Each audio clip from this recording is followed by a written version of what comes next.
자, 두 번째 우리 통일신라의 발전과 문화 교과서로 정리를 해볼 건데요. 자, 먼저 위쪽에 보면 역사 속으로라고 있습니다. 위쪽에 보면 이제 그림이 하나 나오는데요. 자, 지금 바닷가에 바위들이 막 이렇게 있어요. 자, 이게 이제 뭐냐면요. 자, 태종무열왕 김춘추의 아들이자 삼국통일을 달성한 문무왕의 수중릉이다 이렇게 돼 있어요. 자, 그래서요. 요거를 이제 우리가 문무왕릉이라고도 얘기하고요. 뭐 대왕암 이라고도 이제 이야기한다라는 거죠. 자, 이렇게 확인하고 자, 이제 본문 한번 봐볼게요. 자, 두 번째 단락 첫 번째 줄에 보면 자, 7세기 중반에 김춘추는 김유신의 후원 등에 힘입어서 진골 출신으로는 처음으로 왕위에 올라서 태종 무열왕이 되었다라는 거예요. 참고로 이제 이 무열왕 같은 경우는 이제 29번째 왕입니다. 자, 무열왕과 그의 아들 문무왕은 통일 전쟁을 치르면서 왕권을 더욱 강화를 했고요. 기본적으로 이제 우리가 전쟁을 하게 되면 이제 군사력이 이제 집중이 되면서 왕권이 일단 기본적으로 강화가 됩니다. 다른 나라와 전쟁을 할 때 기본적으로요. 그리고 이제 문무왕 때 이제 삼국통일이 완성했다. 그거 여러분들 이제 확인하고 자, 한 줄 내려와서 자, 신문왕은 김돌의 반란을 진압해서 귀족 세력을 억누르고 통치제도를 정비해서 강력한 왕권을 확립해 나갔다. 자, 신라가 통일한 이후에 우리가 이제 좀 중요한 왕이다 라고 하면 요 신문왕이다 라는 거죠. 신문왕의 업적들은 여러분들이 한번 정리를 해두는 게 좋습니다. 자, 그 다음에 이 김음돌이 반란을 일으켰다라고 하는데요. 자, 이 김음돌은 이 신문왕의 장인입니다. 그러니까 김음돌의 딸과 신문왕이 이제 결혼을 했고요. 자, 이 김음돌 장인어른의 이제 이러한 반란을 이제 진압하면서 왕권을 이제 강화시켜 나가고요. 자, 이 과정에서 학식을 갖춘 육두품 세력이 정치적으로 국왕을 도와서 행정 실무를 담당하면서 왕권을 뒷받침하는 그러한 역할들을 했다라는 거예요. 자, 이렇게 이제 확인을 하고요. 자, 다음 페이지로 넘어갈게요. 자, 이제 통치체제의 정비라고 해서 제도와 관련된 역사에 대해서 이제 볼 건데요. 자, 이제 본문을 먼저 한번 봐볼게요. 자, 두 번째 줄 끝에 보면요. 자, 중앙 정치는 왕명을 받들어서 행정을 총괄하는 집사부를 중심으로 운영이 되었으며 그 장관이 시중의 권한이 강화되었다. 자, 이렇게 이제 확인하고요. 자, 상대적으로 자, 한 줄 내려와서 화백회의의 기능이 축소되고요. 상대 등의 권한도 약화됐다. 자, 기본적으로 우리가 왕권이 강하면 귀족의 권한은 약화되고요. 귀족의 권한이 강화되면 왕권이 약화된다라는 거죠. 자, 지금 왕권, 집사부, 시중의 권한이 강하니까 상대적으로 귀족, 화백회의, 상대 등의 힘은 약화됐다라는 거야. 자, 그 다음에 지방통치조직도 정비해서 넓어진 영토를 구주로 나누고 그 밑에 군과 현을 두어서 지방관을 보내 다스리게 했다. 자, 전국을 어떻게 돼? 몇 개로 나눴다고요? 9개로 나누었다. 또 이제 그 주 안에 군과 현을 이제 배치해서요. 거기에다가 관리를 파견했다라는 겁니다. 또 말단 행정구역인 촌은 토착 세력인 촌주가 관리하도록 했다라는 거예요. 그래서 여기 지금 여기 촌주라고 돼 있는데요. 이 촌주 같은 경우는 이제 국가에서 파견한 게 아니라 이제 그 마을 사람들이 이제 뽑은 거다라는 거예요.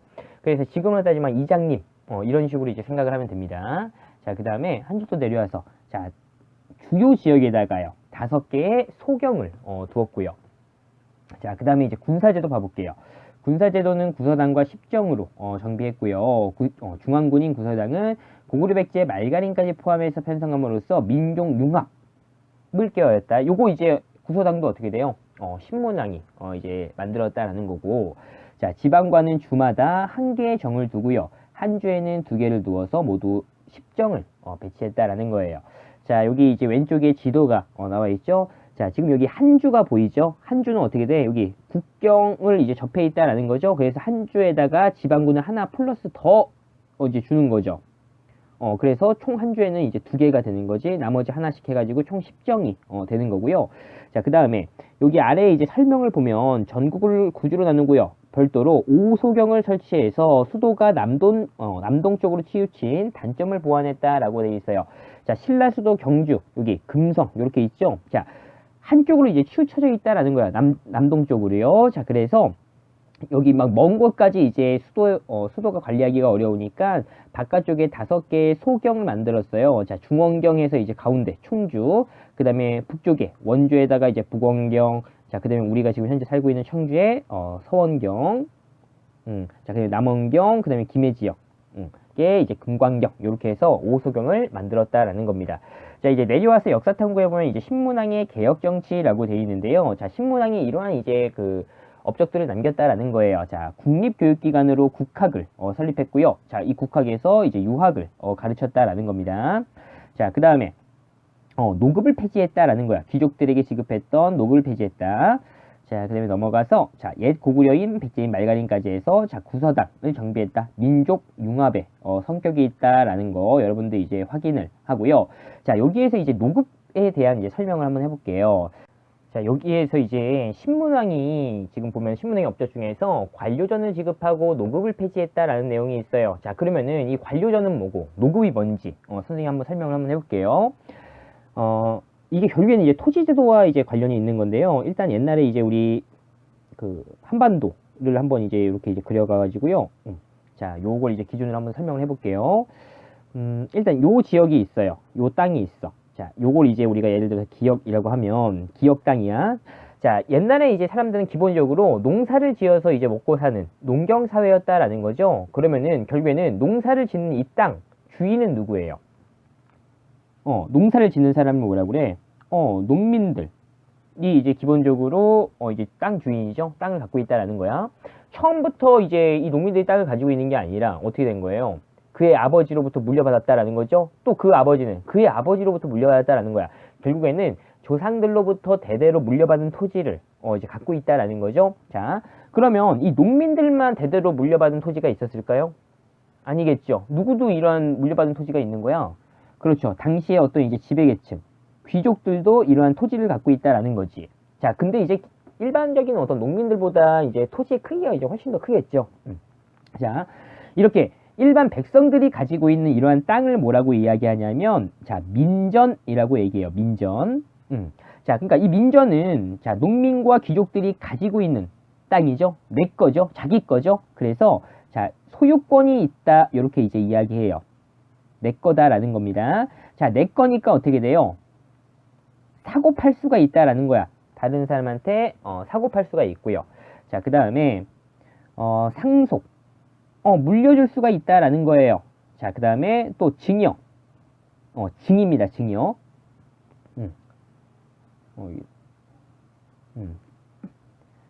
증여. 다른 사람한테 주는 거예요. 증여. 이렇게. 자, 그러니까 민전은 자기 땅. 이니까 사고 팔 수도 있고요. 자식에게 물려줄 수도 있고요. 그 다음에 이제 다른 사람한테 이제 줄 수가 있다라는 겁니다. 자, 이러한 상태예요. 그런데 우리가 가만히 보면은, 자, 이러한 농민들, 귀족들이 농사를 지어 가지고요. 이 농사 져 가지고요. 생산된 것 중에서 일부를 어떻게 우리 국가에다가 세금으로 바친다라는 거죠. 보통 한 10분의 1 정도를 내요. 10분의 1세 정도. 자, 자기가 생산한 거를 자기가 혼자 다 받지 않고요. 그 중에 일부를 국가에다가 세금을 바친다라는 거예요. 그러면은 내 건데 왜 그럼 세금을 바치냐라는 거야. 자, 당시 사람들의 어떤 이제 생각 속에는, 그러니까 사상 속에는 어떤 사상을 갖고 있었냐면, 자, 왕토 사상이라고 해가지고요. 왕토, 왕의 땅이다라는 거야. 자, 국가의 모든 땅은 왕의 땅이다라는 거예요. 어떻게? 그러니까 실제적으로가 아니라 생각으로 왕의 땅이다라고 생각을 한 거야. 그래서 이제 세금을 내는 거예요. 자, 그러면 여기 지금 왕이 가지고 있는 건 결국엔 뭐예요? 땅을 소유한 이제 소유권을 가지고 있는 게 아니라 그 땅에서 생산된 것 중에 일부를 세금으로 거둘 수 있는 권리를 가지고 있는 거죠. 자, 세금을 거둘 수 있는 권리를 뭐라고 얘기하냐면, 자, 수조권이라고 얘기해요. 조라고 하는 거는 조세, 세금을 이야기하는 거고요. 수라는 거는 이제 걷는다 이런 거야. 세금을 걷는다, 조세를 걷는다 이런 뜻이야. 세금을 거둘 수 있는 권리를 왕이 가지고 있는 거죠. 자, 여기까지 이제 여러분들이 확인하고요. 자, 그런데 나라를 운영할 때 왕이 혼자 이렇게 이제 통치할 수가 없으니까 누구를 뽑는 거예요? 관리들을 이제 뽑는다라는 거죠. 자, 그러면 이 관리들에게 월급을 줘야 될 거 아니야. 지금으로 따지면 공무원들이에요. 자, 공무원들 월급 받죠? 누가 주는 거예요? 국민들의 세금으로 국가에서 준다라는 거죠. 그럼 이때도 어떻게 돼? 왕이 이제 세금, 월급 줘야 될 거 아니야. 세금을 받아가지고요. 자, 그래서 왕이 가지고 있는 게 결국에는 뭐예요? 지금 가지고 있는 거. 땅을 소유하고 있는 거야? 땅에서 세금을 거둘 수 있는 권리를 가지고 있는 거야? 세금을 거둘 수 있는 수조권을 가지고 있다라는 거죠. 그러니까 어떻게 돼? 왕이 이러한 관리들에게 줄 수 있는 건 뭐밖에 없는 거야? 수조권밖에 없는 거죠. 자, 그러면은 관리들이 이렇게 수조권을 받는 거야. 땅을 이렇게 받는 거예요. 근데 그 땅이 관리 거예요, 아니에요? 아니지. 일반 백성들의 땅이잖아. 민전이잖아.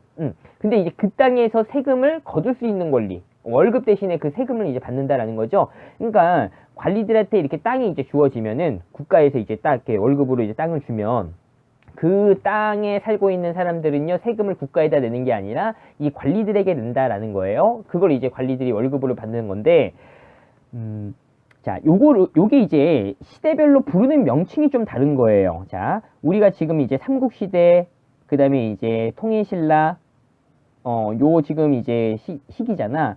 자, 이 시기에 관리들이 이렇게 수조권을 받는 이 토지를 뭐라고 얘기하냐면, 뭐 노급이라든지, 뭐 시급, 시급 또는 이제 관료전 이렇게 이야기해요. 자, 여기에서 여기 읍이라고 이야기하는 것도 있고요. 전이라고 얘기하는 게 있어요. 자, 전, 그 다음에 읍 한자로 이렇게 돼요. 읍이라는 거는 일단 마을이란 뜻이에요. 전은 이제 땅, 그냥 밭을 얘기하는 거잖아. 그러면은 전과 읍 중에서 이제 규모가 어떤 게 더 클까요? 일단 읍 단위가 크겠죠. 마을 전체 단위가 이제 크다라는 거예요. 이제 규모 면에서 일단 이 읍 들어가는 게 일단 더 크고요.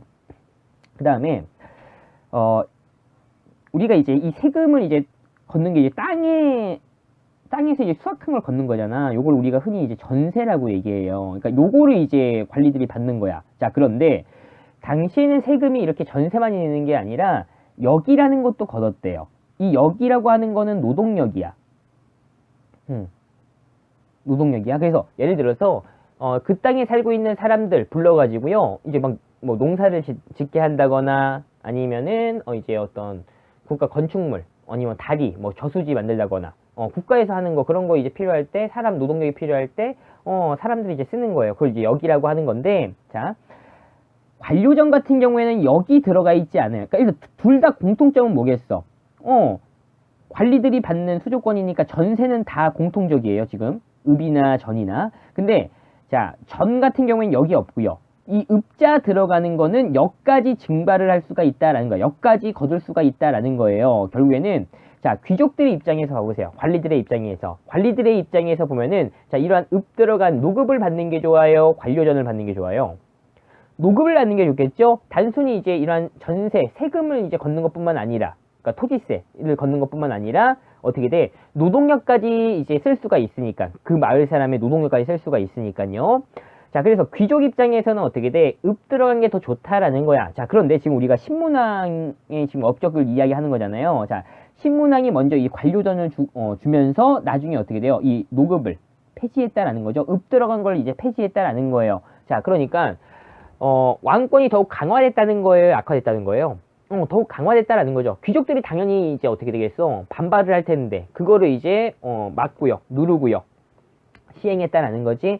자, 그래서 왕권이 강화된 그런 이제 모습을 볼 수가 있고요. 여기 보면 이제 시급이라는 표현도 있는데 뭐 차이를 잠깐 보면은 이제 노급 같은 경우에는 우리 이제 관리들에게 주는 거고요. 시급은 왕족이라든지 어떤 공이 큰 공신들, 공이 큰 신하들, 공신들한테 주는 거다라는 거예요.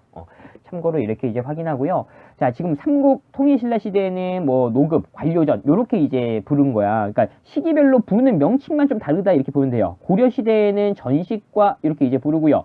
자, 조선 가면은 과전법 요렇게 이제 불러요. 그러니까 이러한 이제 어떻게 돼? 명칭만 달라지지 수조권을 주는 건 똑같은 거예요. 자, 요렇게까지 우리가 이제 이 토지제도에 대해서 설명을 할게요. 자, 다시 교과서로 와서요. 이제 이 통일신라의 대외교류, 대외관계, 다른 나라와 어떤 관계를 이제 맺었는지 한번 볼게요. 자, 첫 번째 줄에 보면요. 신라는 통일 이후에 8세기부터 당과 다시 교류했다 이렇게 돼 있어요. 자, 신라가 상국을 통일하기 바로 직전에 보면 어떻게 돼? 당과 이제 나당 전쟁을 벌였다라는 거죠. 자, 통일한 직후에는 사이가 좀 안 좋다가 8세기쯤부터 이제 교류하기 시작을 하고요. 자, 이러한 이제 신라의 많은 유학생과 승려 이러한 사람들이 당나라에 이제 건너가고요. 또 상인들도 활발하게 이제 무역에 참여를 합니다. 자, 또 유학생 중에서는요, 당의 과거 시험에 합격한 사람도 있었다. 이 과거 시험을 뭐라고 해요? 당에서 외국인을 대상으로 한 시험. 바로 빈공과라고 이제 이야기하는 거죠. 자, 이렇게 이제 보고요. 자, 그 다음에 세 줄 정도 내려오면, 자, 장보고라는 인물이 나와요. 자, 장보고는 당시 해상교역을 장악해서 크게 이름을 떨쳤다라는 거고요. 자, 신라인이 당에 많이 진출하면서, 자, 산둥반도, 그 다음에 양쯔강 하류에 신라인들이 사는 마을, 뭐 신라방, 자, 이들을 관리하는 관청, 신라서, 자, 그 다음에 신라인들이 지은 사찰, 신라원, 이런 게 이제 어떻게 돼? 만들어졌다라는 거예요. 어디에? 당나라에 이렇게 만들어졌다라는 거고요. 자, 그 다음에 일본과의 교류를 한번 봐볼게요. 자, 두 줄 내려와서 신라는 당과 일본 사이에서 중개무역을 펼쳤대요. 자, 가운데 이제 중간에서 어떻게 돼? 그러니까 물건을 이제 사고 비싸게 팔고 막 이러면서 이제 이윤을 크게 이제 남겼다라는 거고요. 자, 그 다음에 울산항과 당항성은 국제무역항으로 크게 번성했다라는 거예요. 자, 지금 이제 오른쪽에 보면 이제 지도가 나오죠. 자, 이 지도를 이제 여러분들이 이제 확인을 같이 한번 해볼 건데, 자, 요 통일신라 시기에 이제 주요 무역항 보면요. 자, 일단 여기 한강에 당항성이 있고요. 또 경주 바로 아래쪽에 울산항 이렇게 있고, 또 장보고가 만든 청해진 이렇게 있고요. 그 다음에 여기 산둥반도 지역, 여기 등주라는 표현이 있죠. 요거 이제 확인하고요. 그 다음에 여기가 이제 양쯔강이죠. 양쯔강하고 요쪽이 이제 주요 어떤 이제 무역하는 지역이었다라는 겁니다. 자, 이렇게 이제 확인하고요. 그 다음에 여기 추가적으로 여기 장보고가 만든 법화원이라고 있어요. 이것도 여러분 한번 기억을 해주세요. 자, 이 법화원이라고 하는 거는 이제 절입니다. 절. 그러니까 장보고가 만든 절. 그게 어디에 위치해 있죠? 지금 산둥반도에 위치해 있다라는 것까지 여러분들 확인을 하세요. 여기 이제 청해진까지 하고 자, 이제 다음 페이지 넘어가 볼게요. 자, 여기 신라 서역의 문물을 만나다 여기에서는요 몇 가지만 이제 우리가 확인을 해보고 할 텐데, 먼저 여기 지도가 나와 있는데요. 해초의 여행 경로에서 이 해초라는 인물이, 그러니까 이 통일신라 시기에 이 해초라는 인물이, 자, 불교를 이제 공부하기 위해서 인도에 방문했다라는 거죠. 자, 그래서 당나라를 거쳐서 지금 여기가 지금 인도예요. 이쪽이. 자, 인도를 방문했는데 당시 인도는 천축국이라고 불렀는데요. 자, 중앙, 그 다음에 동서남북 해가지고 5개의 천축, 이렇게 이제 나눠져 있다라는 거죠. 그래서 이 해초가 인도에 갔다 와서 쓴 어떤 이제 기행문, 그게 바로 왕오천축국전이다라는 거예요. 왕, 간다, 이런 거죠. 오천축국에 갔다 와서 이제 쓴 거다라는 거고요. 자, 그 다음에 이제 오른쪽 아래에 보면 여기 석상이 하나가 되어 있습니다. 자, 이게 이제 뭐냐면, 원성왕의 이제 무덤 앞에 있는 석상인데, 자, 잘 보면요, 여기 이 석상의 얼굴 보세요. 눈 보세요. 이렇게 쌍꺼풀 이렇게 있고요. 눈도 이제 부리부리 크고요. 코도 이렇게 크고, 입도 엄청 크고, 자, 이런 막 콧수염, 턱수염, 막 이런 게 어떻게 돼? 우리나라 사람 같지가 않다라는 거죠. 결국에는 이제 우리 서역인, 자, 서역인의 모습을 하고 있다라는 겁니다. 이 서역이라고 하는 건 중국을 기준으로 했을 때 서쪽을 다 이제 서역인이죠. 그래서 여기에서는 이제 뭐 우리 아라비아 지역, 서아시아, 뭐 중동, 고 일대에 이제 사람을 일컫는 거고요. 자, 그 다음에 이제 넘어가서, 자, 이제 불교 한번 봐볼게요. 자, 신라 시기에 이제, 그러니까 신라가 이제 통일한 이후에 불교가 또 이제 엄청 이제 발달을 하게 되는데요. 자, 삼국 통일 이후에 귀족뿐만 아니라 일반 대중에게도요, 불교가 확산됐다라는 거야. 우리나라 불교의 특징을 한번 봐보세요. 국가 주도, 왕 주도로 해서 불교라는 사상, 종교를 이제 받아들였다라는 건데, 이게 시간이 지나면서 어떻게 돼? 일반 대중에게까지도 널리 이제 퍼졌다라는 겁니다. 자, 두 줄 내려와서 의상은 당에 유학을 하고 돌아와서 화엄 사상을 통해서 신라 사회를 통합하는데 기여를 하고요. 또, 자, 부석사 등을 비롯한 많은 사찰을 만들었고요. 또 여기 추가적으로 우리가 이제 수업 시간에는요, 뭘 배웠어? 낙산사. 까지 확인을 했죠. 자, 그 다음에 한 줄 또 내려오면, 자, 원효는 복잡하고 방대한 불교 사상을 종합해서 불교를 이해할 수 있는 기준을 마련하고, 자, 백성에게 어려운 불교 교리 대신에 나무아미타불만 열심히 외우면, 자, 불교에서 이야기하는 이상세계인 극락정토에 갈 수 있다고 가르쳐서 불교의 어떤 대중화에 앞장섰다. 그래서 여기 의상, 원효, 이 사람들이 어떻게 돼? 공통적으로 불교 대중화에 이제 힘썼고요. 그 다음에 또 이제 통일신라에서 이제 유명한 이제 스님들이다라는 겁니다. 자, 이렇게 이제 확인하고요. 자, 그 다음에, 자, 당에 가서 현장으로부터 가르침을 받고 불교 사상을 전파시켜서 이름을 떨친 원칙이라는 사람이 또 있고요. 또 왕오천축국전을 남긴 해초, 이렇게. 그래서 여기 4명의 이제 그 스님들, 특징들 여러분들 이제 기억을 하고요. 오른쪽에 여기 이제 의상과 원효의 이야기가 있어요. 자, 뭐 하나가 전체다. 전체가 곧 하나다. 자, 이러한 사상이 어떻게 돼? 통일 이후에 신라인들을요, 정신적으로 통합하는 데에 기여를 했고요. 모든 것은 오직 한 마음에서 비롯된다. 원효가 이야기했어요. 자, 요걸 이제 일심사상이라고 이제 이야기했다라는 거예요. 자, 그 다음에, 다음 페이지로 넘어가 볼게요. 자, 불교예술의 발달, 요렇게 있어요. 자, 두 번째 줄에 보면은, 자, 가문사지 몇 층 석탑이요?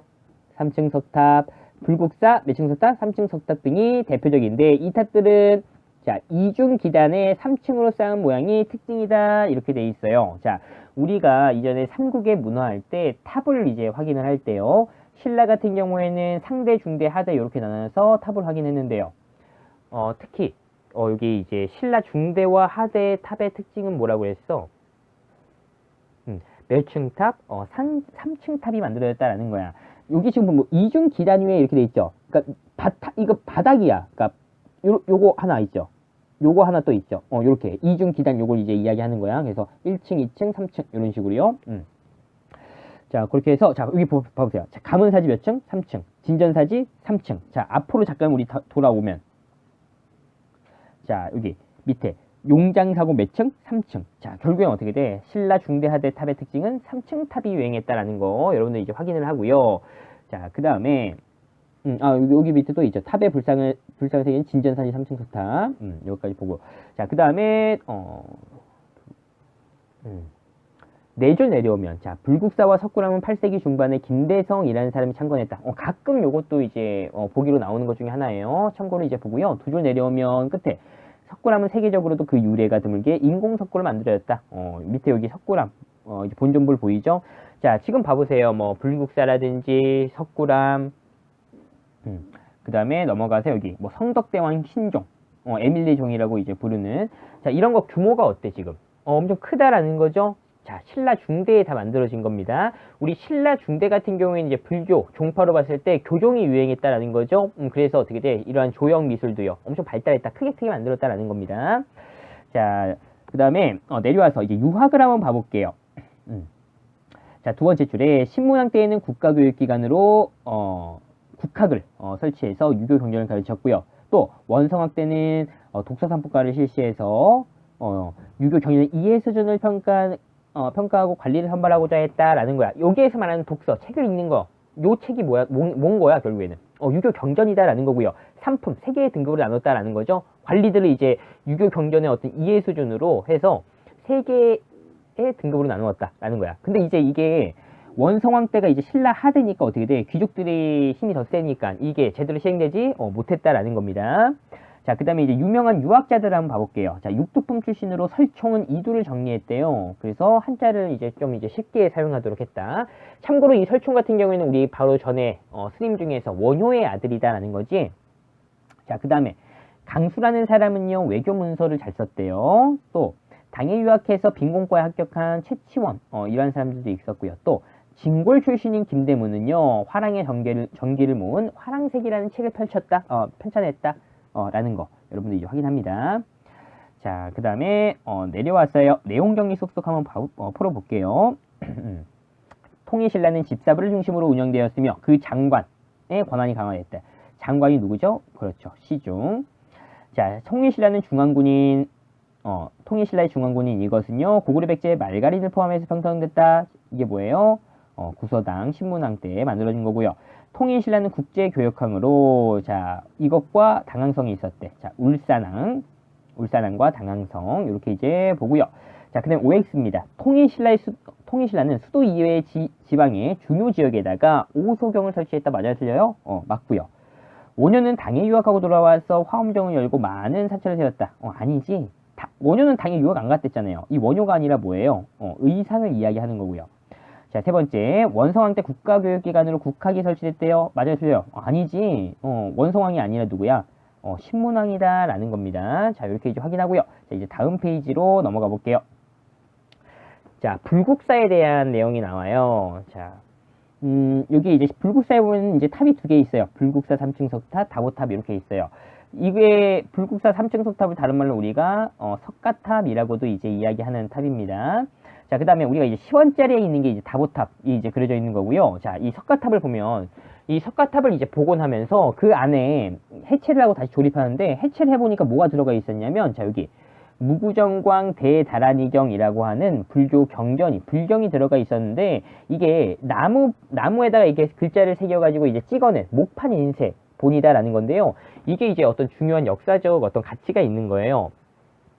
현재 세계에 가장 이제 그러니까 세계에 남아 있는 것 중에서 가장 오래된 목판 인쇄물이 바로 여기 무구정광 대다란이경이다라는 겁니다. 자, 이렇게 해서 우리 통일신라의 발전과 문화 교과서를 한번 정리를 해보았습니다.